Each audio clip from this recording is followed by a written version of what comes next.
Ya estamos de vuelta y continuamos con las noticias y vamos con información internacional. María Alejandra Martínez nos tiene lo último de un hecho histórico, como decíamos antes de la pausa, que se registra hoy entre Estados Unidos y Cuba. Gracias, William. Una noticia importante para cientos de cubanos que viven en Estados Unidos y también para los que todavía están en ese país. Iniciamos con esta noticia.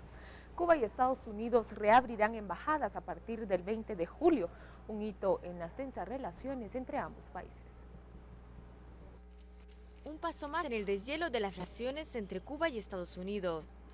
Ambos países anunciaron el restablecimiento de las relaciones diplomáticas y la reapertura de embajadas. Se trata de uno de los gestos más importantes en política exterior del mandato de Obama. Hace más de 54 años, durante la Guerra Fría, Estados Unidos cerró su embajada en La Habana. Hoy puedo anunciar que Estados Unidos acordó formalmente restablecer relaciones diplomáticas con la República de Cuba y reabrir embajadas en nuestros respectivos países. En un día clave, el presidente estadounidense también pidió al Congreso de su país el fin del embargo a la isla. La noticia se esperaba desde que Washington retiró a fines de mayo a Cuba de la lista negra de estados que apoyan al terrorismo. Obama y Raúl Castro anunciaron el pasado 17 de diciembre un histórico proceso de acercamiento que pondría fin al último resquicio de la Guerra Fría en América. Está previsto que el secretario de Estado estadounidense John Kerry viaje a La Habana este verano boreal para izar la bandera de su país en la nueva embajada. Los socorristas continúan hoy buscando víctimas entre los escombros de una zona residencial de la ciudad de Medan, en la isla indonesia de Sumatra, donde un avión militar se estrelló ayer dejando 142 muertos. Ya son 142 los muertos tras el accidente de un avión militar en la ciudad de Medan, en la isla indonesia de Sumatra. Los socorristas continúan buscando víctimas entre los escombros del aparato, un Hércules C-130 con 51 años de servicio y que transportaba a 122 personas. El avión se estrelló contra un hotel y un salón de masajes. Por el momento, no se sabe con certeza cuántos habitantes de la zona residencial murieron en el accidente, ni tampoco cuáles fueron sus causas. Pero el jefe de las Fuerzas Armadas indicó que después de despegar el avión, el piloto pidió autorización para retornar a la base debido a un problema del motor. La catástrofe cuestiona nuevamente la mediocridad de la seguridad aérea en Indonesia. Se trata del sexto accidente mortal de un avión militar en los últimos 10 años. Al día siguiente del drama, el gobierno indonesio ordenó una completa revisión del vetusto equipamiento militar del país. El gobierno griego confirmó que envió a sus acreedores una nueva propuesta con una serie de modificaciones a la formulada por estos, acompañada de una carta del primer ministro Alexis Tsipras a la Unión Europea y el Fondo Monetario Internacional. Ella pidió un acuerdo que arregle las cuestiones de financiación a través del Mecanismo Europeo de Estabilidad, para que la deuda sea viable y se favorezca una perspectiva de crecimiento, según un comunicado oficial. Pero el ministro alemán de Finanzas pidió a Grecia clarificar sus posiciones y consideró que no hay bases para un posible acuerdo antes del referéndum. El primer ministro griego Alexis Tsipras también escribió una carta a la Unión Europea, al Banco Central Europeo y al FMI, diciéndoles que está dispuesto a aceptar las reformas que exigen, aunque con modificaciones sustanciales. Una misiva que será debatida en la tarde del miércoles en una teleconferencia entre los ministros de Finanzas de la zona euro. Al menos 20 civiles murieron y 41 resultaron heridos esta mañana en un ataque de los rebeldes chiitas contra un barrio residencial de Adén, ubicado al sur de Yemen. Un ataque de los rebeldes chiitas contra un barrio residencial de Adén, al sur de Yemen, deja al menos 20 civiles muertos y 41 heridos. Unos 15 cohetes impactaron en esta ciudad, escenario de violentos combates entre insurgentes y fuerzas progubernamentales.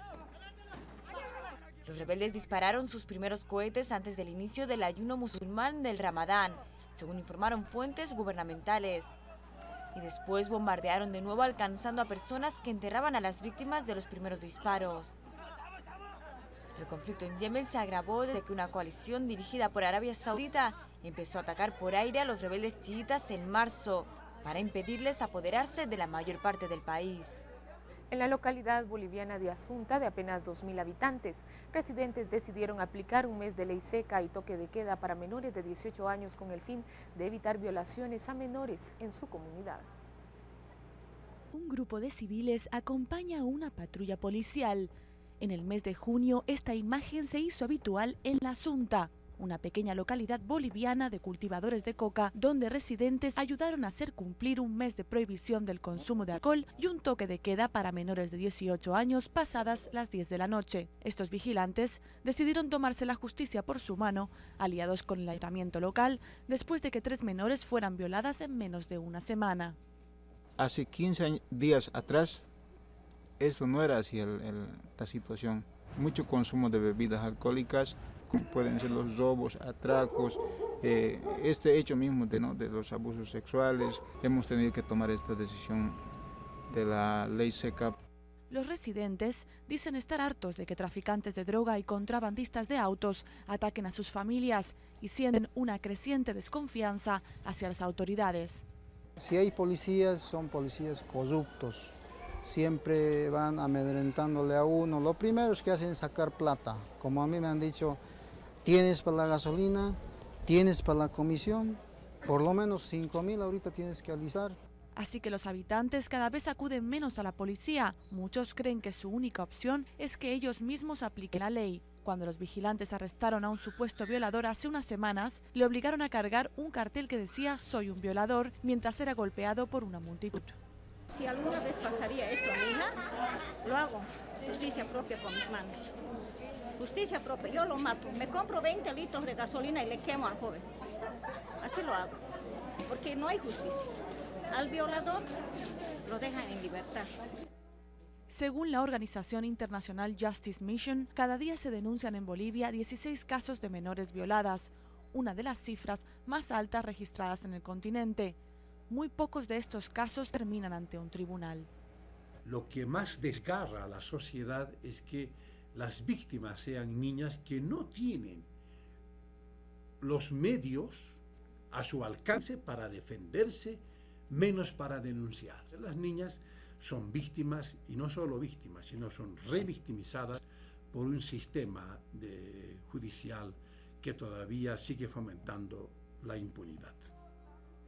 Una situación a la que se quiso poner fin en La Asunta, donde tras un mes de patrullaje, autoridades y residentes están pensando ahora extender la ley seca durante unas semanas más e incluso convertirla en permanente.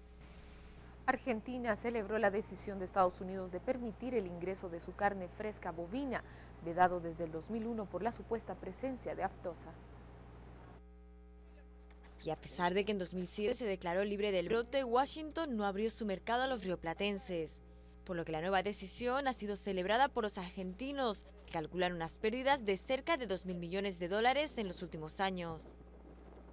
Desde el año 2007 hasta ahora, en estos 8 años, se perdieron exportaciones directamente a Estados Unidos por aproximadamente 1.600 millones de dólares.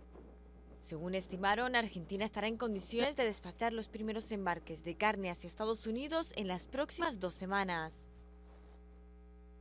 En los deportes, la selección argentina está feliz tras haber derrotado 6-1 a Paraguay este martes y piensa en la final contra Chile este sábado. Y sí vamos a enfrentar con un equipo que lo hizo muy bien a lo largo del torneo, que tiene jugadores en un muy buen nivel y que viene de un proceso de alrededor de 3 años, y evidentemente eso también cuenta, también pesa, porque está mucho más afianzada la idea futbolística. El entrenador de la selección paraguaya, Ramón Díaz, está orgulloso del desempeño de su equipo y con la frente alta tiene ahora la mira puesta en Perú, el rival con el que luchará por el tercer puesto este viernes. Nosotros sabemos que Perú también ha dado una demostración que está en pleno crecimiento, que es un gran equipo, y seguramente los 2 equipos van a dar lo mejor para quedarse con el tercer puesto. Después de caer en el Mundial de Brasil ante Alemania, el equipo del Tata Martino disputará en menos de un año su segunda final. Esta vez espera llevarse el trofeo al otro lado de la cordillera. Y seguimos trabajando para mantenerlo a usted informado de lo que acontece en el mundo. En el transcurso de este día los esperamos con más noticias a las 6:09 de la noche. Gracias, María Alejandra. Vamos a ir a la pausa comercial, pero cuando volvamos tendremos los detalles de los allanamientos que se registraron esta mañana en la capital y en algunos departamentos en contra de empresarios que se habrían beneficiado de la defraudación aduanera en el caso conocido como La Línea. Volvemos con esto en unos minutos.